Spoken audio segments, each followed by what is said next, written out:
안녕하세요. 반갑습니다. 기능학 의사 닥터 진호입니다. 오늘은 알츠하이머 두 번째 시간 인슐린 저항성 제3의 당뇨 편을 같이 다뤄보도록 하겠습니다. 우리가 알츠하이머 치매를 제3의 당뇨라고 그러죠. 당이 높은 분들은 기억력이 상당히 많이 떨어지거든요. 저번 시간 안 들어오셨던 분들은 알츠하이머와 아세틸콜린 관련 편을 한번 들어보시고요. 당뇨가 심한 분들 막 300, 400 조절이 안 되고 이런 분들은 실제로 뇌 인지 기능이 많이 떨어져 있습니다. 기억력도 떨어져 있고요. 굉장히 기억을 불러내는 시간도 굉장히 많이 걸리고, 그래서 예전에 탄수화물을 좀 제한을 하고 좀 적게 먹게 하고 당 조절을 잘 시켜서 당활색소를 많이 떨어뜨리고 거의 한 400대는 당을 한 100대 초반 이렇게 떨어뜨린 분들은요, 본인 얘기를 하세요. 기억력이 굉장히 좋아졌다. 옛날에는 생각을 하면 생각이 잘 안 나던 게 생각이 잘 난다. 이런 얘기를 이제 본인이 하십니다. 진료실에서 굉장히 자주 보는 현상이거든요. 우리가 뭐 저게 진짜 관련이 있을지 뭘 찾아보기 이전에 이미 환자분들이 많이 느끼세요.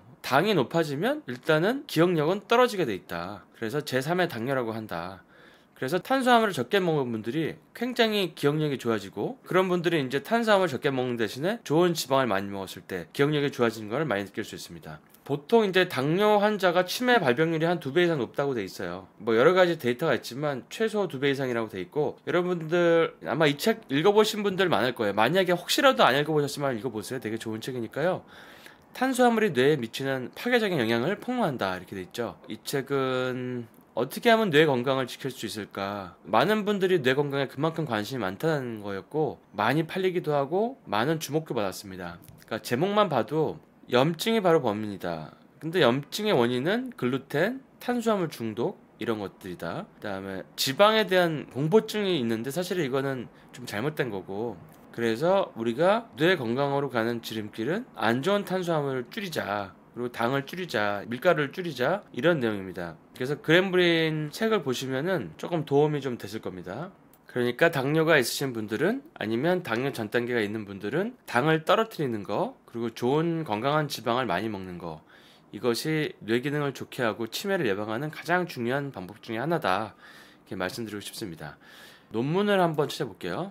논문 제목은 당뇨와 알츠하이머 뭐 이런 거에 대한 주제입니다. 이게 1918년에 나온 거니까 얼마 안 됐죠. 여기 중간에 보면은 좀 보기 쉽게 표가 나와 있어요. 이게 치매의 어떤 그 대사 과정을 보여주는 건데, 뇌의 인슐린 저항성, 그래서 인슐린이 높아진다. 그러면은 베타 아밀로이드가 축적이 된다. 그리고 여기에 신경의 염증, 그리고 산화 스트레스, 미토콘드리아의 문제가 결합되면 신경계 질환이 온다. 그게 신경계 퇴행성 질환이다. 그게 이제 치매가 될 수도 있겠고, 뭐 파킨슨이 될 수가 있겠고, 어떤 여러 가지 뇌의 기능을 떨어뜨리는 질환이 올 수가 있는 거겠죠. 여기 이제 뇌 염증을 일으키는 가장 큰 부분이 한쪽이 이제 당이라고 돼 있고, 그 다음에 그 옆에 이제 보면은 이걸 악화시키는 것들이 이제 산화 스트레스, 미토콘드리아 이상, 신경계 염증이겠죠. 우리가 여기서 볼 수 있는 게, 일단은 당을 높이지 말아야겠네. 그걸 알 수가 있죠. 그 다음에 우리가 영양 공부를 하다 보면은 뇌를 좋아지게 하는 것들 중에서 항산화제들이 많습니다. 항산화제들. 예를 들어서 적포도에 있는 뭐 레스베라트롤이라든지 크랜베리, 뭐 레즈베리, 폴리페놀들, 그 다음에 강황도 효과가 있다고 되어 있고요.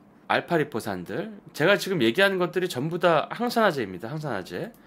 그 다음에 글루타치온, 이런 항산화제들을 네트워크로 먹었을 때, 항산화제는 하나만 작용하는 게 아니라 네트워크로 작용하잖아요. 그러니까 같이 시너지 효과가 있다는 거죠. 그렇게 되면 이 항산화 효과에 의해서 뇌의 어떤 퇴행성을 막을 수 있다. 염증을 일으키는, 뇌를 그러니까 산화시키는 그런 대사를 막아주는 음식을 충분히 먹으면 좋아질 수 있다. 이렇게 알 수 있는 거죠. 그 다음에 여기 보면은 뭐 미토콘드리얼 디스펑션이라고 나와 있는데, 미토콘드리얼 디스펑션이라는 게 뭘까요? 미토콘드리아가 대사가 안 되는 거죠. 미토콘드리아라는 거는 세포에서 에너지를 만드는 기본 단위인데, 미토콘드리아가 잘 안 돌아간다는 얘기는 만성 퇴행성 질환이 많다는 얘기입니다. 미토콘드리아를 조절하는 영양소들을 보면 마그네슘, 비타민 B군, B군에는 B12도 있겠고 엽산도 있겠고 뭐 B6 피리독신도 있겠고 B군이 다 있겠죠. 그 다음에 미토콘드리아 벽에서 에너지 대사를 관할하는 비타민 B2, B3도 있고 알파 리포익 애시드도 있고, 알파리포 애시드가 저거죠. 신데렐라 주사. 그것도 항산화제고, 그 다음에 코엔자임 Q10도 있죠. 그 다음에 미토콘드리아를 조절하는 굉장히 또 중요한 물질 중에 하나가 칼슘이죠. 이런 영양소들이 현대 세상에선 점점 줄어들고 있잖아요. 그러니까 저런 것들이 이제 충분히 공급이 됐을 때 뇌가 건강할 수 있다는 거죠. 이런 거에 대한 자료는 굉장히 많습니다. 그래서 우리가 미토콘드리아를 건강하게 만드는 영양소 섭취, 그 다음에 산화 스트레스를 없애는 항산화제. 물론 항산화제는 영양제도 있지만 허브들도 많아요. 허브라고 하면은 뭐 정향 같은 거, 클로브, 뭐 로즈마리, 뭐 이런 것들도 에센셜 오일이나 음식에 쓰지만 이런 것들도 뇌를 건강하게 만듭니다. 그다음에 뉴로 인플라메이션, 신경계 염증이죠. 신경계 염증을 유발시키는 거는 뭐 스트레스도 있을 수가 있고, 그다음에 저거를 떨어뜨리는 게 이제 뭐 코파이바 오일이라든지 캐나비노이드 수용체 작용하는 CBD 같은 것들이 저런 역할을 할 수 있겠죠. 그래서 이런 것들을 골고루 했을 때 인지 기능이 좋아질 수 있다는 거죠. 사실은 신경계 염증이라는 말은 신경에만 염증이 오는 건 아니죠. 우리가 염증이라는 건 온몸에 다 오잖아요. 환경 독소 때문에도 염증이 올 수가 있고, 중금속이 될 수도 있고, 장에 나쁜 세균들이 살아서 장 누수가 와서 몸으로 독소들이 들어가면 전신에 염증이 오고, 오메가3, 6 밸런스가 안 맞아도 염증이 오고. 근데 현대에는 어떻습니까? 음식들이 전부 다 식물성 기름들, 콩기름, 카놀라유 이런 거를 식당에서 튀기고, 소두, 사료를 먹인 고기들을, 거기 오메가6가 많겠죠. 염증이 많은 거. 그러니까 염증 유발 음식들이 많은 거예요. 설탕도 많이 팔지, 가공식품 많이 팔지, 음식에 여러 가지 색소, 첨가료 등 독소가 많지. 온갖 염증 물질이죠. 그러니까 사실은 치매가 증가할 수밖에 없는 거예요. 음식 자체가 그런 음식을 주로 먹으니까. 특히 아이들은 아무런 인식 없이 먹기 때문에 당연히 이제 그런 것들이 문제가 되는 겁니다. 그래서 우리가 왜 이런 인지 기능이 떨어지고 치매가 많이 오는지에 대한 것을 이제 알 수가 있는 거죠.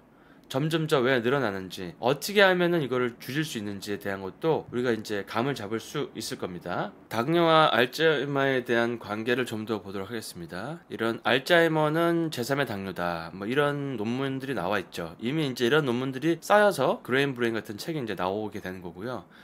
여기도 당뇨랑 알츠하이머와 연관이 있다, 이렇게 이제 나와 있습니다. 이런 것들을 이제 많이 참조를 하시고, 또 보면은 여기 좀 글이 잘렸는데요. 저탄고지 하는 분들이 많이 보는 그 다이어트닥터.com 사이트인데, 여기 봐도 당뇨는 인지기능 저하 연관이 있다, 이렇게 돼 있죠. 당뇨는 중년에서도 인지기능을 떨어뜨릴 수 있다. 이건 사실은 뭐 우리가 진료 와중에서도 굉장히 많이 보는 거기 때문에, 그리고 저탄고지 하시는 분들, 탄수화물 적게 드시는 분들은 굉장히 이런 걸 많이 체험하시기 때문에 굳이 제가 따로 자세하게 설명을 안 해드려도 될 거라고 생각이 듭니다. 자, 그럼 오늘은 이제 당뇨와 인슐린 저항성에 대한 거를 좀 다뤄봤는데요. 우리가 일반적으로 먹는 식사가 조금만 바뀌어도 정말 치매는 발병률을 많이 줄일 수 있지 않을까 하는 생각 많이 듭니다. 저도 지금 밥이라든지 면이라든지 이런 거 탄수화물은 최대한 적게 먹고 매일같이 아보카도를 먹거든요. 아보카도, 생크림 뭐 이런 것들을 매일같이 먹어요. 점심에는 그거만 먹고 방탄커피 같은 거 먹고 이제 그러고 있거든요.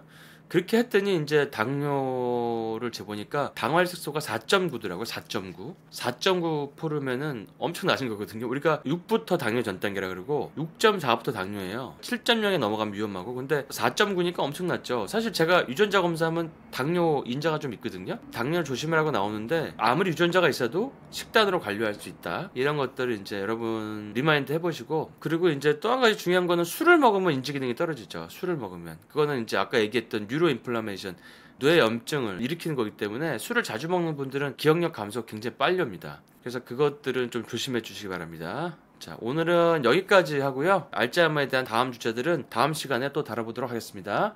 여러분들 건강하세요.